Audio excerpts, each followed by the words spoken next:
Ya, bagaimana? Ya, ya, baik. Ya, silakan Al.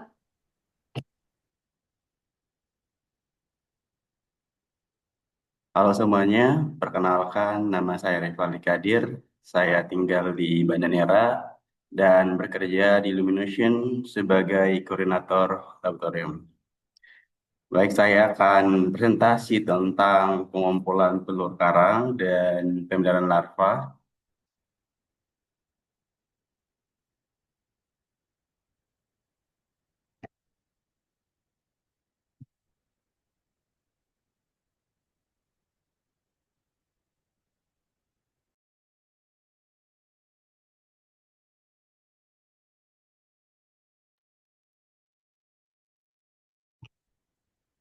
Percobaan metode di Banda itu mulai pada tahun 2022.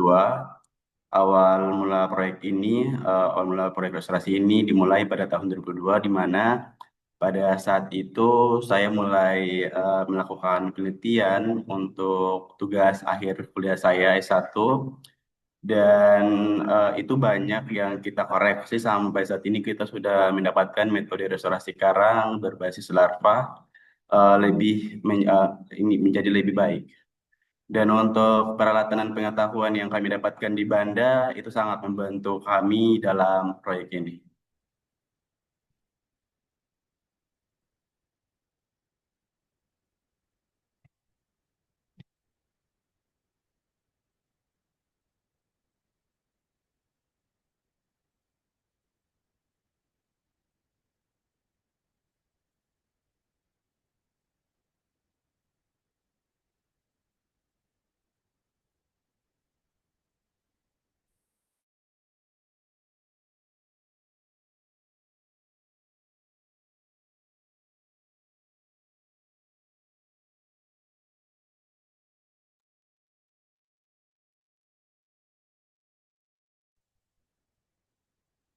Jadi demo next.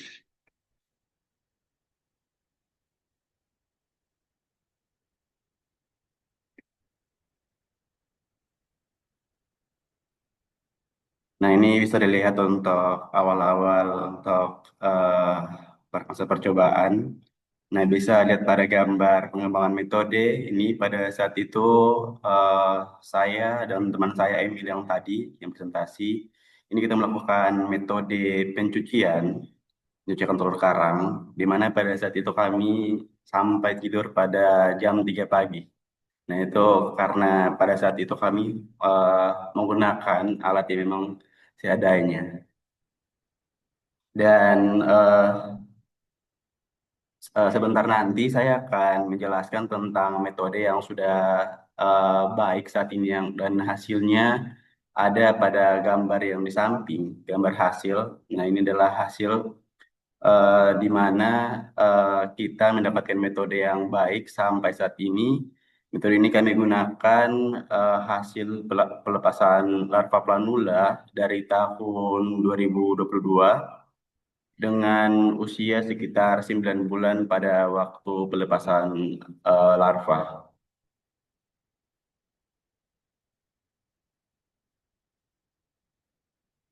Nah, ini adalah hasil restorasi karang dengan usia sekitar 20 bulan dengan beragam jenis karang. Dan kita melakukan pengambilan data atau pengukuran pada karang dan dokumentasi pada tanggal 30 Juni kemarin. Ini hasil dari tanggal 30 Juni kemarin.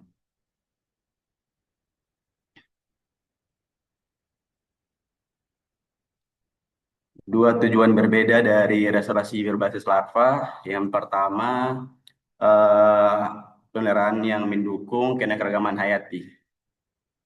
Seperti pendekatan untuk memulihkan terumbu karang yang rusak dengan cara yang meminimalkan gangguan, seperti memberikan karang tumbuh secara alami di area yang dilindungi atau menggunakan larva karang yang dikumpulkan untuk individu baru di lingkungan yang disiapkan. Yang kedua, penelitian untuk meningkatkan dan mengoptimalkan metode, memperkenalkan metode restorasi berkelanjutan yang tidak invasif terhadap larva, dia tinggi akan keanekaragaman genetik dan kemungkinan menghasilkan karang-karang baru yang tahan terhadap panas dan penyakit. Sedangkan pada metode transplant atau penanaman karang tidak beragam secara genetik, di mana koloni karang baru adalah klon dari koloni yang lama. Baik, saya akan mulai menjelaskan langkah-langkah bagaimana cara melakukan metode pengumpulan telur dan pemeliharaan larva. Yang pertama, persiapan yang dilakukan.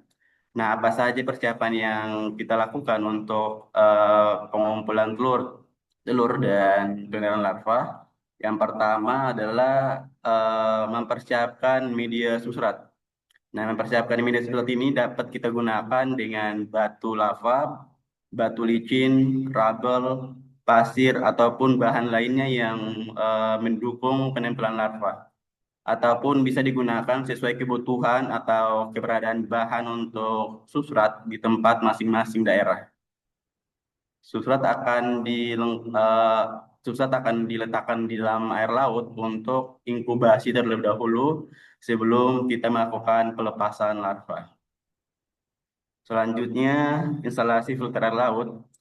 Instalasi filter air laut ini kita gunakan untuk mengambil air laut menggunakan pompa air, filter air, dan tangki air untuk mengumpulkan air yang sudah steril. Air ini digunakan untuk proses propagasi larva. Tujuannya filter untuk menjernihkan atau menstabilkan air laut yang mungkin sudah terkena minyak atau ada makhluk kecil yang mengganggu pertumbuhan dari telur karang. Nah, selanjutnya bisa dilihat pada gambar di tengah. Ini adalah jaring untuk penangkapan telur ketika spawning. Nah, di mana di situ ada mungkin sebelumnya sudah dilihat gambarnya. Jadi bisa juga lihat saat ini di mana di situ ada di bagian bawah itu ada pemberat, terus ada kain organza, terus di bagian kain organza itu ada corong kecil dan bagian atasnya ada botol. Nah, nanti saya akan menjelaskan fungsinya di slide-slide berikutnya. Kita lanjut pada persiapan peralatan. Persiapan apa saja yang kita siapkan? Yang pertama itu ada perangkap telur, ada wadah pemeliharaan, ada gayung dan ember, jaring, galung dengan keran, ada cawan Patrick, mikroskop, suntik 200 mili. Selanjutnya, pemilihan lokasi. Pemilihan lokasi ini kita harus berhati-hati karena ini juga adalah hal yang penting untuk restorasi karang. Untuk lokasi yang kami miliki sekarang, untuk pusatnya itu pusatnya rubble, di situ sudah menjadi satu struktur yang stabil dari KCA. Dan juga di masing-masing tempat daerah atau di tempat lain dengan susat tidak stabil, ini tidak begitu baik untuk melepaskan larva karang. Ini dikarenakan ketika eh, karang tumbuh besar, dia bisa saja terjatuh. Maka itu lebih baik dengan susat yang stabil dan juga dan juga susat yang bagus, yaitu bisa digunakan karang yang sudah mati seperti karang meja. Contohnya jika ada karang bleaching, ini contoh lainnya, jika ada karang yang bleaching atau bleach ya di terumbu karang dan banyak karang mati dari bleach, tetapi strukturnya masih ada dan stabil, ini lokasi yang paling bagus untuk restorasi yang cepat dengan larva. Contoh lainnya bisa di Batu atau kegiatan restorasi sebelumnya sudah ada struktur pada contohnya media spider. Nah, ini juga bisa digunakan. Dan jika teman-teman eh, melakukan restorasi dan teman-teman ragu untuk memilih lokasi, teman-teman bisa hubungi kami. Kami akan bantu atau dari mentor tim kami. Selanjutnya penangkapan telur. Penangkapan telur karang ini kita menggunakan dua cara, yaitu night dive dan slik atau telur yang mengapung atau menangkap telur di permukaan air. Yang pertama night dive. Night dive penangkapan telur karang dengan metode ini menggunakan egg trap dan jaring dengan cara menyelimuti karang yang memijah dengan egg trap dan jaring. Nah, ini bisa lihat pada gambar. Nah, di mana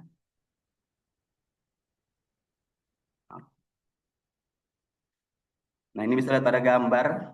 Nah, ini yang tadi saya saya di sebelumnya saya telah bilang ada jaring. Nah, ini fungsi dari jaring tersebut. Mungkin pada pemateri sebelumnya sudah dilihat gambarnya juga.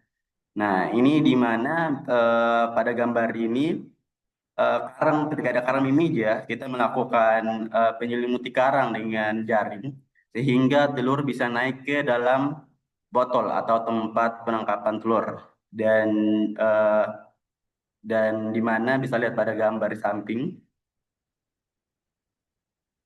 Nah, ini ada eh, telur yang sudah naik di botol. Ini bisa lihat dengan jelas. Nah, dan juga teman-teman, kalau misalkan teman-teman melakukan proyek ini atau menggunakan metode ini, ketika sudah karang selesai spawning, teman-teman jangan lupa membawa tutup botolnya. Kenapa? Dikarenakan bisa saja teman-teman ketika pas mau naik ke permukaan, maka teman-teman harus menutup dari eh, botol tersebut. Nah, ini botolnya bisa dilepas sebelum kita melakukan naik di atas, dilepas dan diberikan penutup botol. Sehingga di mana telur yang sudah kita tangkap itu tidak sia-sia atau tidak keluar dari botol tersebut. Yang kedua itu ada penangkapan telur dengan cara eh, telur yang mengapung, di mana telur akan mengapung hingga ke permukaan air. Penangkapan telur juga dapat diperoleh di permukaan air menggunakan gayung dan dipindahkan ke wadah. Nah, ini bisa lihat pada gambar, di mana kita juga ada yang melakukan pengambilan telur di permukaan. Nah, kenapa kita ada yang mengambil telur di permukaan air? Karena kita bisa mendapatkan lebih banyak telur dan beragam telur yang kita dapatkan sehingga kita bisa mendapatkan banyak jenis karang yang akan tumbuh eh, di tempat restorasi kita. Nah, ini tapi tergantung pada tujuan restorasi kalian. Dan juga teman-teman untuk melakukan penangkapan telur yang harus kita lihat adalah situasi cuaca yang cocok seperti tidak berangin atau tidak bergelombang. Nah, ini tentu saja situasi ini untuk melakukan night dive ini sangat berbahaya untuk para penyelam. Kalau untuk penangkapan telur yang di permukaan ini juga sangat berbahaya atau tidak bisa melakukannya karena mungkin saja bergelombang atau telur yang ada di permukaan itu bisa saja cepat dia pergi. Jadi kita misalkan kita untuk menangkap telur tersebut. Nah, dan juga biasanya kita temui pada kita temui telur corresponding ini pada hari keempat sampai hari kelima setelah bulan purnama. Dan teman-teman juga harus tahu bagaimana eh, fertilisasi jika kita ambil telur dengan metode night dive. Eh, Fertilisasi nanti kita lakukan di lab. Nah, jika kita ambil dengan menggunakan mengambil di permukaan atau slate. Nah, ini untuk pengalaman pengalaman kita adalah semua hasil telur sudah ditertilasikan secara otomatis. Selanjutnya pencucian telur. Yang pertama, siapkan wadah pada galon yang terisi air laut yang steril dan masukkan telur ke dalamnya. Yang kedua, buka keran pada galon ketika telur sudah di permukaan air dan kuras air hingga menyisakan sedikit air. Nah, pada tahapan kedua ini teman-teman harus perhatikan juga di mana ketika pada galon yang ini, pada galon ketika ada telur karang di bagian bawah atau dia tidak mengapung di permukaan air galon, maka teman-teman harus hati-hati sehingga untuk menguras airnya, jangan sampai banyak telur yang terkuras. Nah, pada tahap kedua ini sudah jelas harus menunggu telur berada di permukaan, setelah itu baru menguras airnya sedikit-sedikit. Selanjutnya yang ketiga, isi kembali galon dengan air laut stabil dan lakukan hal yang sama selama 4 sampai 7 kali. Ini tergantung pada keperluan. Misalkan 5 kali sudah cukup bersih atau 4 kali sudah cukup bersih, berarti teman-teman hanya cukup melakukan 4 sampai 5 kali saja. Yang keempat, selanjutnya pindahkan telur ke wadah berbeda sesuai dengan spesiesnya. Contohnya satu wadah sama dengan satu spesies. Selanjutnya diberikan label nama. Nah, di sini juga teman-teman ada ide lain yang kami dapatkan waktu kemarin kami ke Jepang untuk cara pencucian telur. Nah, di mana kita menggunakan penyaring dan wadah. Nah, mungkin saya bisa jelaskan sedikit untuk secara pencuciannya. Nah, pertama di sini nih, di wadah bagian laser yang saya laserkan teman-teman. Di sini adalah di mana wadah terisi telur. Nah, dan selanjutnya di wadah besar ini adalah air steril, di mana yang paling ujung ini adalah wadah yang akan kita gunakan untuk meletakkan setelah pencucian. Setelah itu di sini ada penyaring, ada gayung, dan juga di sini ada wadah, ya, untuk ada wadah untuk penampung air yang sudah ini. Nah, yang pertama si pencuci ini melakukan pengambilan eh, telur dari wadah pertama, dari wadah yang ada telur. Setelah itu si pencuci tuangkan ke dalam penyaring. Setelah dituangkan, tapi teman-teman harus ingat ini ada aturan umum juga. Jadi teman-teman untuk penyaringnya ini jangan terlalu terangkat dari permukaan air. Harus selalu di bawah, harus berada di atas air. Setelah sudah dituangkan, si pencuci harus mengambil air yang steril. Setelah itu penyaringnya ini harus dibalikan. Bagian bawahnya yang ada jaringnya dibalikan. Penyaringnya di bagian atas di tempat wadah yang bersih. Setelah itu pencuci harus mentuangkan air yang steril secara perlahan sehingga telur yang berada di dalam jaring atau penyaring ini itu bisa turun di dalam wadah yang bersih.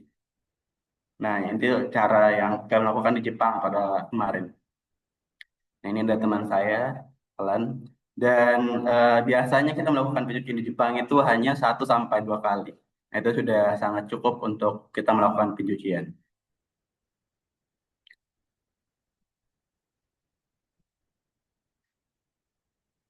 Nah, jadi dan juga ada kalau jika ada hasil dari egg trap di waktu naik dive sebelum proses cuci, kita harus campur dengan bandel telur sperma dari minimum 2 koloni yang berbeda. Nah, ini bertujuan biar fertilisasi bisa sukses dan lebih baik. Atau lebih baik juga 3 sampai 4 koloni yang berbeda untuk melakukan pencampuran. Selanjutnya, perkembangan larva. Telur akan mulai membelah dalam waktu 1 sampai 2 jam setelah spawning. Setelah 4 jam dan 48 jam, ambil sampel telur untuk diamati jumlah larva yang aktif berenang dan yang tidak aktif berenang. Jadi pemeliharaan larva, larva dipelihara dan diamati perkembangannya selama 4 sampai 7 hari. Pemberian aerator sebagai sumber oksigen dapat dilakukan setelah 24 jam. Kenapa 24 jam? Saya akan menjelaskan di slide berikutnya. Nah, ini adalah gambaran tahapan perkembangan larva yang berbeda setelah karang mimija. Nah, ini ada gambar tahapan 90 menit setelah karang bertelur, ada juga 4 jam setelah karang mimija. Nah, ini adalah tahapan perkembangan yang paling sensitif. Nah, ini kami sering mengamati bahwa tahapan ini berlangsung dari 4 jam hingga 12 jam atau biasa kami menyebutnya dengan sebutan kerupuk, kerupuk udang. Nah, dan hingga tahapan gastrosasi ini teman-teman. Nah, ini setelah 24 jam, nah ini setelah memijah, nah ini tahapan gastrosasi. Dan juga ada aturan umum setelah telur membelah begitu banyak kali sehingga sel tunggal tidak lagi terlihat. Nah, ini bisa lihat ada gambar, tiga gambar di ini. Teman-teman, ini adalah tiga gambar yang berbeda. Nah, di mana di sini diamnya telur, setelah ini gastrosasi sampai selesai, di mana gambar ini berbeda. Di gambar gastrosasi sampai selesai ini ada seperti donat, ada putih di bagian tengah. Nah, sedangkan di gambar ini nih gastrosasi selesai, ini sudah tidak ada putih ya. Ini di gambar yang berbeda. Nah, yang tadi saya sebut eh, karang yang dipelihara harus dipelihara 24 jam. Nah, ini dia sudah agak selesai. Nah, ini baru bisa diberikan aerator karena ini bukan bukan lagi dia ketika sudah sensitif.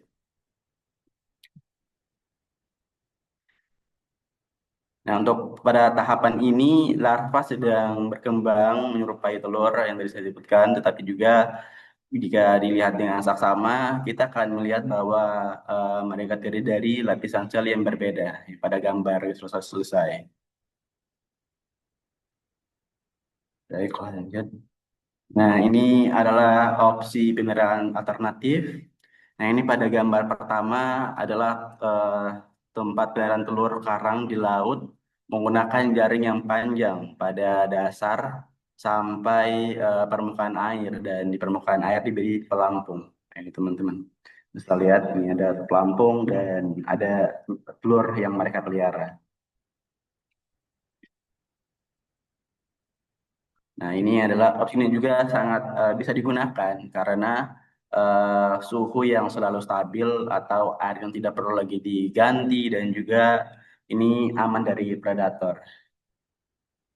Nah, untuk teman-teman yang ingin melihat dari opsi lain, ini di bagian bawah ada referensi jurnal. Teman-teman bisa langsung melihat atau men-screenshot dari layar laptop teman-teman atau handphone. Nah, ini ada eh, ininya ya, ada referensinya. Nah, selanjutnya ada opsi pemeliharaan alternatif yang lain. Ini di sebelah sini. Nah, ini adalah yang kedua. Ini adalah gambar di mana mereka melakukan pemeliharaan di atas kapal. Nah, ini juga teman-teman bisa lihat di bagian bawah. Ini juga ada referensinya juga. Kalau teman-teman ingin mengikut yang di kapal atau yang pertama atau yang kedua, ini ada referensinya di bawah. Nah, selanjutnya yang ketiga ini adalah salah satu media ubin pemeliharaan larva pada perairan Okinawa di Jepang.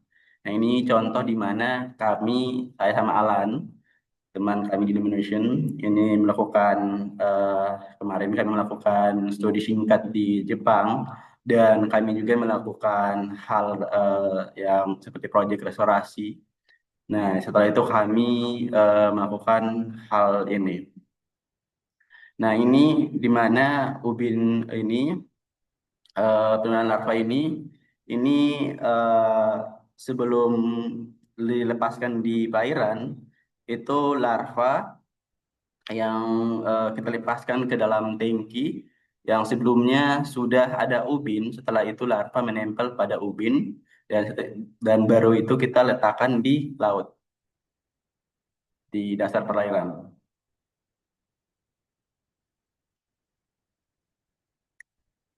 Oke, selanjutnya pembagian tim sebelum kita melakukan pelepasan larva.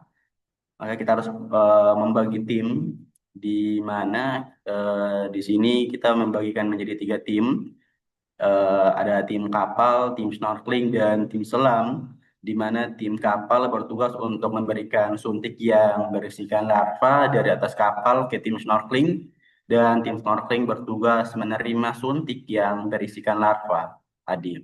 Dan tim snorkeling berenang ke arah tim penyelam, dan tim penyelam bertugas untuk menerima suntik yang berisikan larva dan disuntikkan larva ke dalam jaring yang berisikan media. Ini bisa lihat pada gambar. Di tiga gambar ini mempunyai tugas masing-masing. Tadi saya jelaskan. Nah, selesai dari pembagian tim, selanjutnya kita masuk pada pelepasan larva. Nah, ini pelepasan larva juga kita harus melihat waktu yang tepat untuk melepaskan larva adalah itu saat larva mulai berenang ke bawah, ke dalam tangki atau di dalam tempat pendaraan. Nah, setelah itu sebelum kita melepaskan larva, yang kita lakukan adalah yang pertama menghitung jumlah larva yang akan kita lepaskan. Ini ya pada gambar satu. Yang kedua, siapkan net dan jaring pada substrat di dalamnya. Ini sudah siapkan.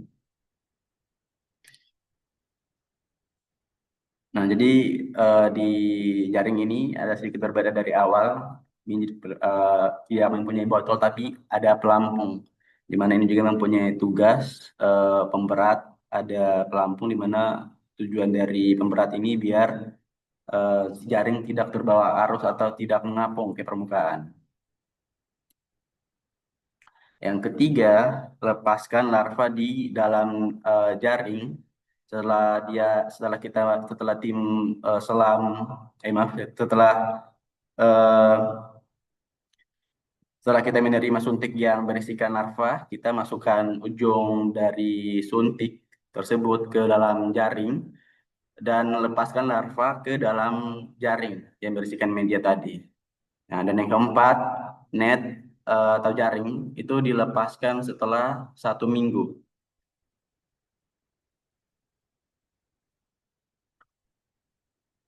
Selanjutnya monitoring. Monitoring atau pemantauan.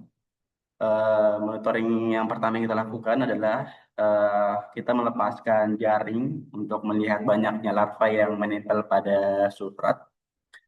Setelah kita melakukan pelepasan dan melihat banyaknya banyak larva yang menempel di substrat, lalu kita melakukan yang kedua, dokumentasi yang dapat kita lakukan menggunakan mode makro atau pada kamera Olympus TG. Setelah itu, monitoring selanjutnya dapat dilakukan setelah 3 sampai 6 bulan secara teratur. Selanjutnya, pengukuran karang rekrut dapat dilakukan setelah 1 sampai 1,5 tahun.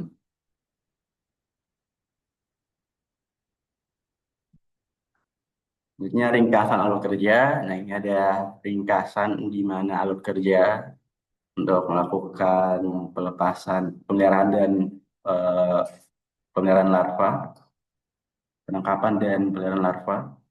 Ada identifikasi tujuan, ada kenal lokasi, persiapan peralatan, pengumpulan telur, pencucian telur, pemantauan perkembangan, penanganan larva, pelepasan, hingga pemantauan. Oke, terima kasih.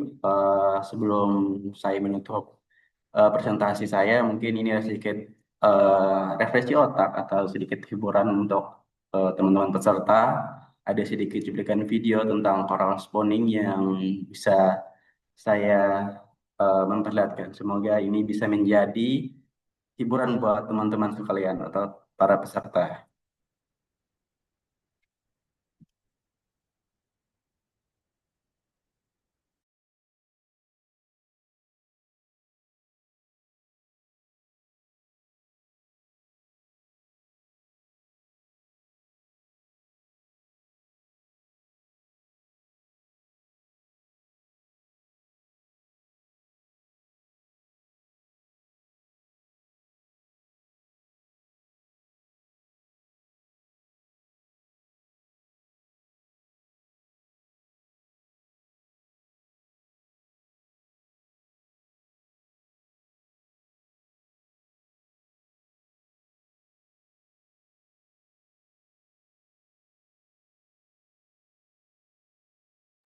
Oke, baik, itu adalah cuplikan video sedikit dari saya tentang coral spawning di Banda.